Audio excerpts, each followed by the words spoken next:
Hey guys, be sure to check out the Mortar Pod, our weekly video podcast, and also check out the tutorial video for my board game, Travelers of Storia. Hey everybody, Alex from SeemsGoodMagic.com here, and we're doing another Khans of Tarkir Swiss draft. Alright, so we've got Sultai Ascendancy, which is an okay rare, but I'm willing to pass it. It's certainly not necessary. Heir of the Wilds is an excellent, excellent card. One of the better uncommons you can get. Phenomenal 2-drop.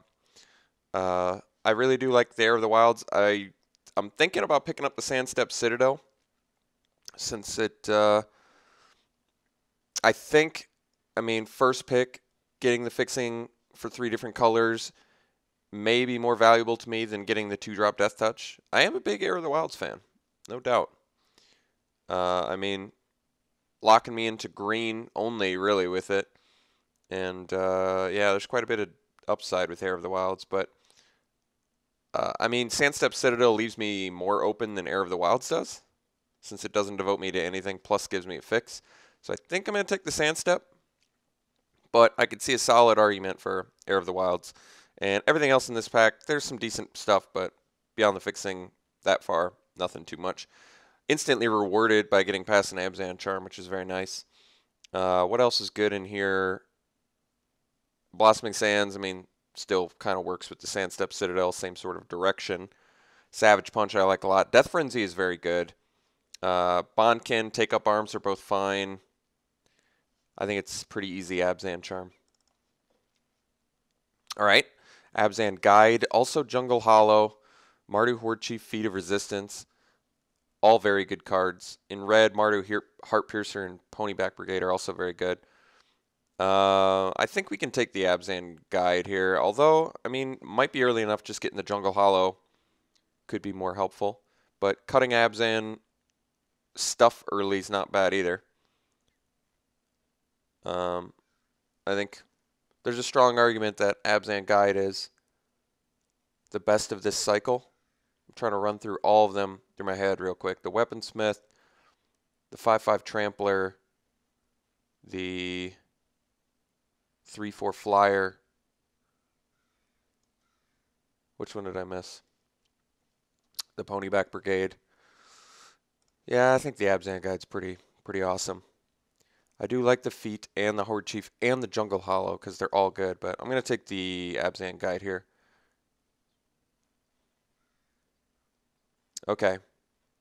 So now there's a Skull Hunter. There's also a Sage-Eye Harrier. If we sort of examine what our base colors are going to be, foundationally, we want to just pick 2 colors. So I prefer the white-black because it gives you a nice warrior direction. But theoretically, you can also do green-black if you want. So both of those are options. I guess we just do Skull Hunter here. I don't see why not. It's a warrior. I like its upside. I've played it a few times. It's a good card. I like it more than the Sage-Eye Harrier.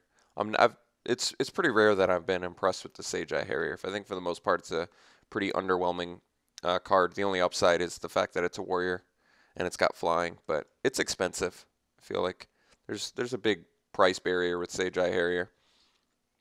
Price barrier with Sage-Eye Harrier. I said it.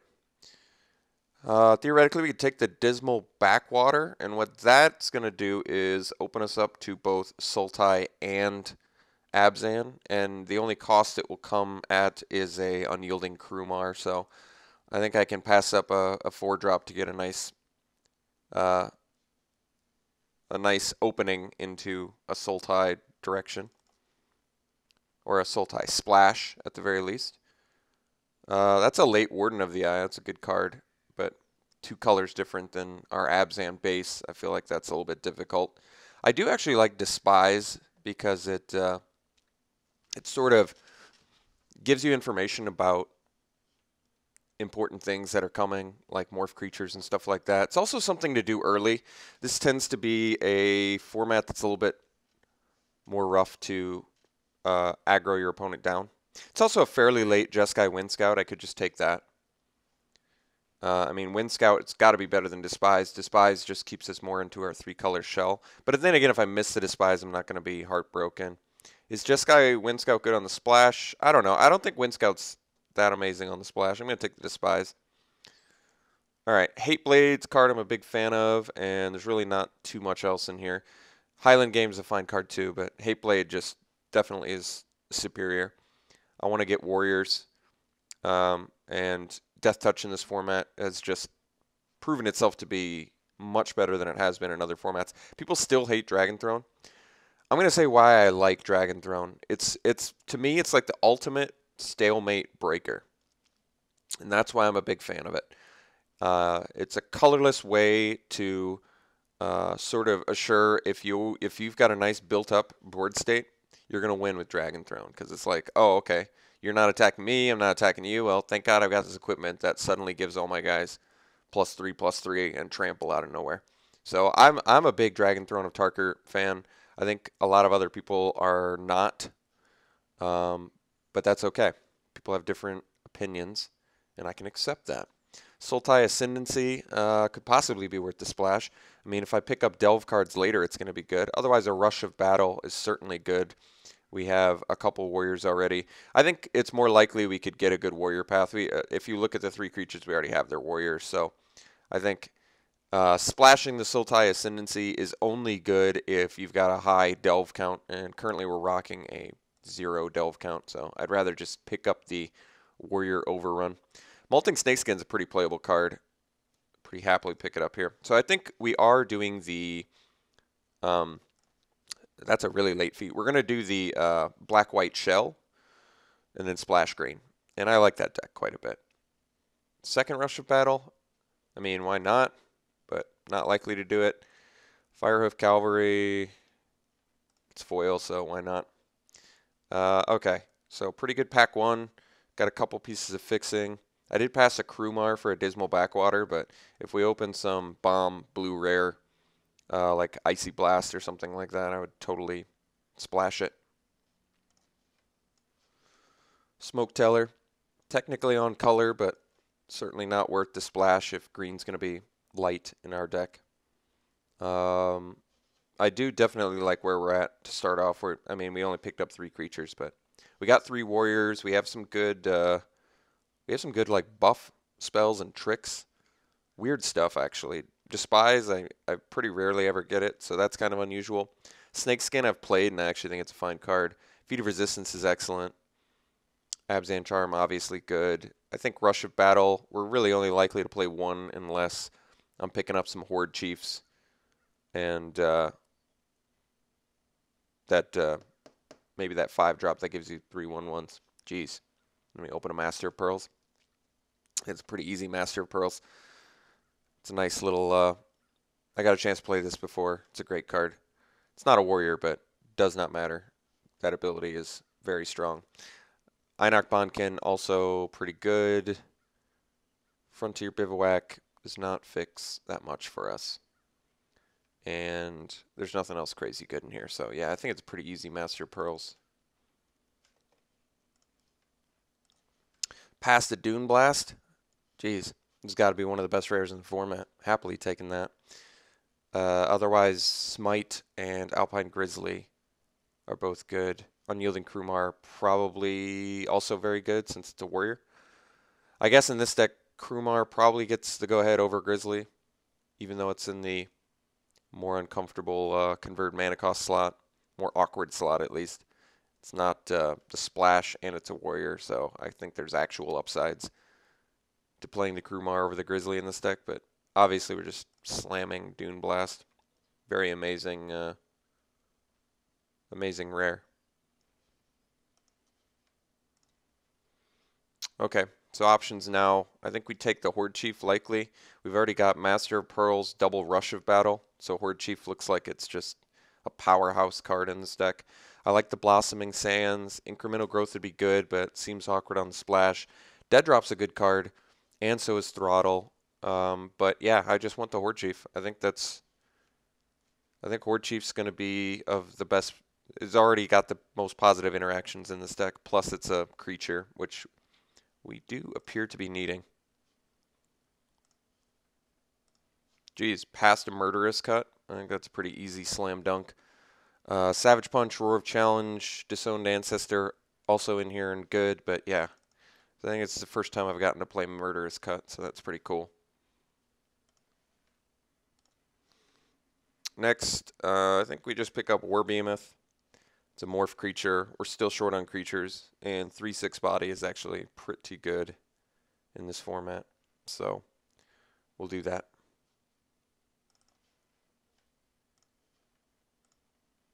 I've already got a couple morph guys, which is pretty good. Okay, so I think we're taking Scavenger. I am a big fan of Savage Punch, but we're still a little bit short on creatures, and Scavenger's a warrior, so I like it. Plus, we only have one other Delve card. We have the double Rush of Battle. I think there's enough upsides to taking Scavenger over the Savage Punch here. I do like the Savage Punch quite a bit, but keep in mind it's actually not that great in our deck. It does not interact with War Behemoth positively. I mean, you can kill 3 power guys or whatever, but I just meant you don't get that ferocious unless we have Abzan Guide or we've already pumped something. So I think it's a pretty easy Scavenger. I doubt we're doing Despise number 2. I think Hateblade number 2 is kind of exactly what we're looking for. We already have a couple raid guys that I'd like to be able to hit. And come on, Hateblade is just so good. Think how good it is with Snakeskin. I mean, isn't that? It's like such an easy synergy to do. 2 commons, and you get a Death Touch Regenerator. So I love it. Nobody ever wants to block Hateblade, and then when you don't want to attack with it into tokens, you always get to keep it back and kill something big. This is just a card that does not read nearly as good as it plays. It's an easy Skull Hunter here. Hardened Scales. How many ways to pump with tokens do we have? We have Feet, Charm. That's it. Skull Hunter it is. Sidisi's Pet is fine. I don't think we're playing the banner. So we'll take a pet. Krumar tabled. Defiant Strike's a fine card, but I don't think this is the deck for it. If I had a bunch of prowess, Defiant Strike would be much better. But Krumar, much rather have him.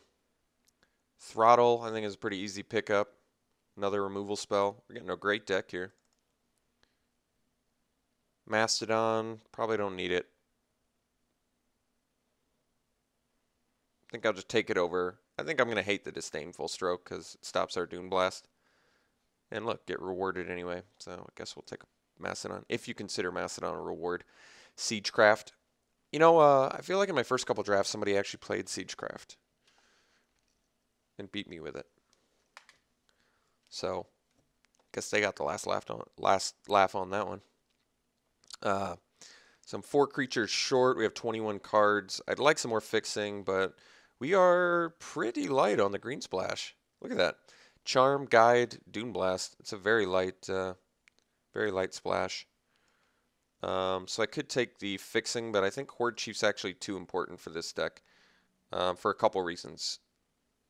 This one, Master of Pearls, and double Rush of Battle. So there's just huge upside to taking the Horde Chief here. And it just gives us, yeah, I just like the tokeny stuff. Jeskai Ascendancy is definitely an issue if I have to play against it. That's really good. But I think, yeah, we just take the Horde Chief. I like Scoured Barons too. I do. But I think Horde Chief, like I said, just more in line with what this deck needs. Geez, Saddlebrood versus Raider Spoils. And there's an Abzan Guide in here. Oh, man. Well, Saddlebrood's one of the best 4-drops. Raider Spoils. We have like all warriors, just to let you know. That's like a really good argument to take Raider Spoils here. Plus, you know how come on guys, you know how I feel about Raider Spoils. It's so good. Such a good card.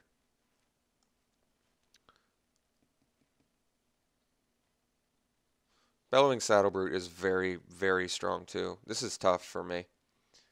And that really is the 2 picks that I'm looking at. It's just Raider Spoils versus Saddlebrute. We have double Horde Chief, which is amazing with Raider Spoils. We have almost all warriors, which really is amazing with Raider Spoils. You just draw cards and I mean, I'd easily play it over top of a Rush of Battle. But Saddle Brute's so good. I'm taking spoils. I know a lot of people would take Saddle Brute, but I don't care. Another Snakeskin, Attendance. Have a couple Delve cards already. Could just take the Savage Punch, but I still don't think Savage Punch is very good in this deck. We don't have enough to get that Ferocious consistently. I'd almost rather splash the Awaken the Bear. Or Temur Charger, since it can just Gray Ogre in. You don't need the green source. Probably War Behemoth's fine too. I guess Temur Charger's not good because I don't have enough green cards to flip it. Awaken the Bear is pretty good, but I think Shambling Attendance is going to be too difficult to play in here because of the Murderous Cut and the Sultai Scavenger. I think 2 Delve with no Delve enablers is probably about as deep as we want to go in the Delve department. I think I'm just going to take War Behemoth, number 2. Not an exciting pick, but it seems like getting another creature here is going to be beneficial. All right, I think we can take the Just Sky Student, just get another 2-drop to turn on our Horde Chiefs a little bit easier. Roar of Challenge is good, but it's a stalemate breaker, much like the Dragon Throne, so I'd rather just, since we already have the Dragon Throne, just use that. Let's take the Student. Okay, Timely Horde Mate, another Student. Bitter Revelation turns on our 2 Delve cards, but Pet keeps getting moved back. I think let's hide 1 Rush of Battle at the very least. I kind of want to get an idea of where we're at. This is, I feel like I might end up doing 18 lands too. I'm going to take the Horde Mate pretty easily, I think. We've got a lot of stuff we can bring back with it, including Master of Pearls, but I guess it's not that good if you bring back Master of Pearls. You don't get to flip it up again. I still think we're taking Horde Mate. I like it with the Hate Blade. Alright. So, Krumar, Student. Krumar's a warrior. Works better with Rush of Battle. Student's a 2-drop. Works very well with Feet of Resistance, Snakeskin, some of our other spells. Actually works well with Rush of Battle as well. I think I'd take the Bondkin. Most of my creatures have low power, so I kind of like the idea of getting a Bondkin here.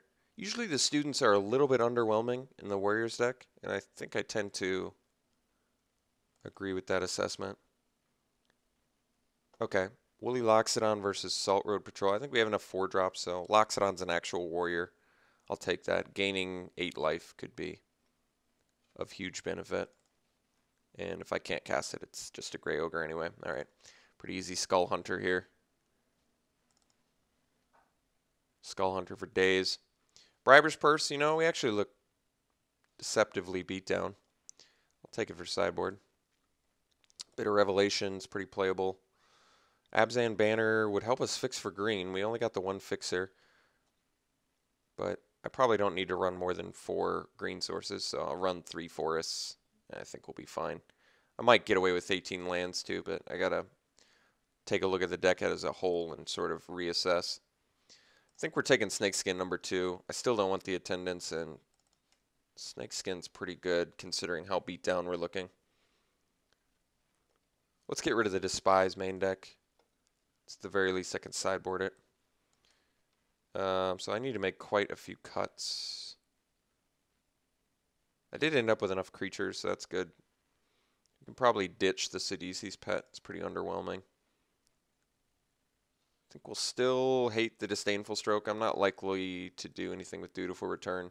And I just want my opponents to have no outs to Dune Blast every time. That would be ideal. All right, we'll hate this late of a Shambling Attendance. I mean, it's certainly, I like Shambling Attendance. I just don't think that we can easily play it in here because of the Murderous Cut and the Scavenger already. Scout the Borders on the splash does not seem very good. All right, so I did pass a lot of fixing for better cards, but considering how deep we are black-white, I really don't think that's an issue. I think we can easily splash green cards without hurting our mana base too much at all, as a matter of fact. So let's get our deck all organized here and really start kind of fine-tooth combing what we want to cut versus what we want to keep. Okay, for now I'm going to set this aside. So, is this an 18 land deck? I don't think so, actually. I think we are going to do 17 lands. We have a pretty nice early curve, and we're not punished that much at all by not having a green source by turn, whatever. We don't need it right on turn 3. Dragon Throne, Raider, Spoils, and, well, let's cut the Bitter Revelation. I do think Bitter Revelation is a good card, but I like what we're doing at 4. All of these 4-drop spells are very good, I think. Dragon Throne is very good in this deck as just a way to, like, overrun in after we deal a bunch of damage. Keep in mind, too, and I actually, both me and my opponent forgot this in the last draft, but Death Touch with Dragon Throne is pretty unfair. It is very crazy how good that is. Remember, each damage with Death Touch kills, so you have a 5/5 Death Touch Trampler, your opponent blocks with 5 dudes, they all die. Say he blocks with 3 dudes, they all die, and your opponent takes 2 damage. So, Death Touch Trample, there's a reason they don't put the 2 abilities together that often. If ever. I don't know if they ever have. They probably have somewhere, but I can't think of it. We need to make some more cuts. Okay, so 17 creatures. I guess I can pretty easily cut a couple more creatures. What are the more underwhelming ones? Probably a War Behemoth. Can cut one of these. I might actually want to cut the Loxodon. Let me think about all the ways I have to win right now. I guess we're a little bit short on bomby creatures, so it's nice to have a Loxodon, but since I'm so low on green fixing, I think we're just going to get out of the Loxodon plan. Plenty of warriors. In fact, how many warriors do we have? 1, 2, 5, 7, 8, 9, 10, 11, 12 warriors. That's huge. Raider, Spoils, and Rush of Battle are phenomenal in this deck. Absolutely phenomenal. All right, 2 more cuts. 2 more cuts.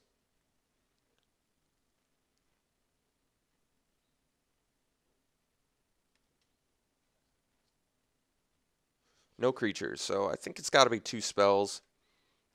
And remember, if I'm doing Beatdown, maybe I can get rid of the Dragon Throne. I think Rush of Battle and Raider Spoils is probably enough. If my opponent's got some high defensive deck, like he just plays a bunch of, I don't know, Parapets or just something that's like hold down the fort well, I can get to the Dragon Throne spot and have it be a lot better.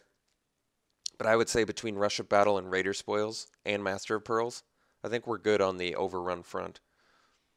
So 1 more cut. I'm kind of got my eye on 1 Snakeskin, but I'll be damned if Snakeskin's not good in some spots. All right, I think we're just gonna cut 1 Snakeskin. I don't want to think too much about it. Just because I think 15 creatures is my bare minimum, and I'm very happy with the 15 creatures we have. Albeit they're a little bit low on the power side for the most part, but between Abzan Guide, Bondkin Master, Scavenger, I think we've got enough ways to win on there, and all of our other spells just give us so much more value for that. We have good removal too, and tricks and stuff, so I do like this deck. I think this is a good deck. I think we can easily get away with very few green sources, like I said too. Pretty evenly split on the green-black front. With the Sandstep Citadel, how many green sources are they saying? 3. So 4 sources of green, 8 sources of black, 7 sources of white.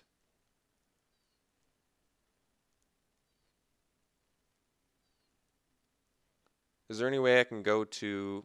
I guess 4 is sort of the magic number, though. But we only have 3 spells in our deck, and one of which is a morph, so I don't even have to...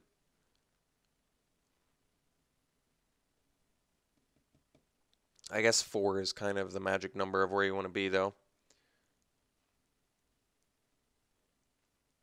We do need both a black and a... We need a black and a white source, though, in every game. And we need them both very early. Because if you look at our curve, we really need black and white early. Very evenly early, too.